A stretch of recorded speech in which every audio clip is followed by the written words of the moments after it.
Before the NBA trade deadline, the Golden State Warriors were in a bit of a pickle. They were stuck around .500, meaning they were winning about as much as they were losing, and their shot at making the playoffs looked shaky. The team seemed like it might not make much noise this season unless they survived the play-in tournament. So they had two choices: sit back and hope for the best, or make a big, risky move that could help them squeeze the last bits of greatness out of Stephen Curry and Draymond Green's careers. They went with the risky move, and boy, did it pay off. On February 6th, the Warriors made a blockbuster trade, pulling in none other than Miami Heat star Jimmy Butler. It wasn't cheap, though. They had to give up Andrew Wiggins and their first-round draft pick, but the results have been more than worth it. Since adding Butler to the team, the Warriors have gone 13-2, the second-best record in the league during that stretch. They've climbed from 10th place in the Western Conference to 6th, and now they're only 3 games away from 4th, which would give them home court advantage in the first round of the playoffs. Not too shabby for a team that looked stuck just a few weeks ago. Butler's been a big help. Even though he's 35, he's still locking down on defense and scoring more consistently than Wiggins ever did. But the real star of this Warriors revival? Stephen Curry, of course. Before the trade, Curry was putting up solid numbers: 22.7 points per game on 43% shooting. Since the trade, though, he's up that to 28.7 points per game on nearly 50% shooting. Curry's cooking again, and the whole team is eating. On Thursday night, Curry made history, becoming the first player to ever hit 4,000 career three-pointers in the Warriors' 130-104 win over the Sacramento Kings. But it wasn't just the Curry show. He only scored 11 points, and Butler chipped in just 6. Instead, the Warriors' role players stepped up in a big way, with 7 guys scoring in double digits. Draymond Green led the charge with 23 points, while Moody and Buddy Hield each drained 4 threes. And guess who's back? Jonathan Kuminga, who had missed 33 games with a sprained ankle, returned with a bang, scoring 18 points on 7 of 10 shooting. Kuminga's return couldn't have come at a better time. The Warriors were already rolling without him, and now, with him back in the mix, they've got even more firepower heading into the final stretch of the season. Kuminga has become a key player for the Warriors, and his absence gave guys like rookie Quinton Post valuable playing time. Now, Coach Steve Kerr has even more options in the front court, which is going to be huge as the playoffs approach. Looking back, there were a lot of questions about whether the Warriors should pull the trigger on a big trade like this. Now, it's clear they made the right call. They're no longer just a play-in hopeful. They're a legit threat in the Western Conference. While they might not be the favorites to win it all, they're definitely in the conversation, right behind the Oklahoma City Thunder and battling alongside teams like the Lakers, Nuggets, and Grizzlies. And with Curry and Butler leading the charge, Warriors fans should be excited for a deeper playoff run, and maybe, just maybe, a few more magical moments from their superstars. Team management challenges, discussion on managing a championship contending roster, and balancing depth with top-heavy talent. One really interesting facet is how Moody has quietly become a key player for the Golden State Warriors, and his journey is nothing short of inspiring. Back in 2021, when Moody first joined the team, he barely spoke during practices. He was just a rookie, not yet a part of the Warriors' big plans. Head coach Steve Kerr had a talk with him, explaining his role, but Moody didn't have much to say.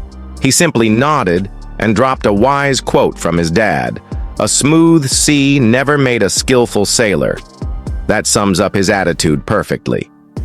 Moody, originally from Arkansas, faced some rough waters in his first few seasons. He didn't always get playing time, but he stayed patient, working hard, and eventually earned a spot in the starting lineup.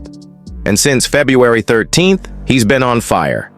In the 13 games since, he's averaged 13.1 points per game and made nearly 45% of his three-pointers. Plus, he's been a defensive force, shutting down some of the league's top scorers. But Moody's growth didn't happen overnight. In his rookie year, he averaged only about 11 minutes a game, and it wasn't much better in the next 2 seasons. Still, he didn't let that discourage him. He took the ups and downs in stride, just like his teammate Draymond Green said. He could have developed in college, but he chose to develop in the NBA. Yeah. Moody's hard work paid off, and the Warriors showed their confidence in him by signing him to a 3-year extension.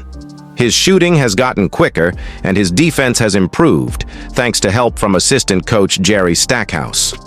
Now, at 6 feet 5 inches with a 7-foot wingspan, he can guard almost anyone on the court. This season, with the addition of Jimmy Butler, the Warriors have been unstoppable, winning 18 of the 19 games Moody started. His role has become clearer, and his play has helped solidify Golden State's defense and offense. As Coach Kerr said, Moody has the right attitude, work ethic, and talent to have a long career in the NBA. He's proven that staying focused and working hard can turn rough seas into smooth sailing. But the NBA scheduling gods must have a wild sense of humor. Just when the Warriors are hitting their stride with their newly revamped squad, including Jimmy Butler, they now have to face basketball's version of Godzilla and King Kong. Back-to-back home games against Nikola Jokic and the Denver Nuggets, followed by Giannis Antetokounmpo and the Milwaukee Bucks. First up are Jokic and the Nuggets. Even though Denver just lost to the struggling Wizards, ouch. Jokic is still coming off a ridiculous game where he dropped 31 points, 22 assists, and 21 rebounds. Yeah, you read that right. A center dishing out 22 assists. That's basically video game numbers. Then comes Giannis and the Bucks. Despite some road issues this season, Giannis is still being, well. Plus, Jonathan Kuminga is back from injury, and he's looking explosive. Against Sacramento, he dropped 18 points right out of the gate, and Jimmy Butler gave him major props, calling him a hellified athlete. Kuminga brings something special to the Warriors lineup. He's a dude who can drive to the rim and score when everyone is too busy trying to stop Curry's 3-pointers. And with elite rim protectors like Jokic and Giannis waiting in the paint, Kuminga's timing couldn't be better.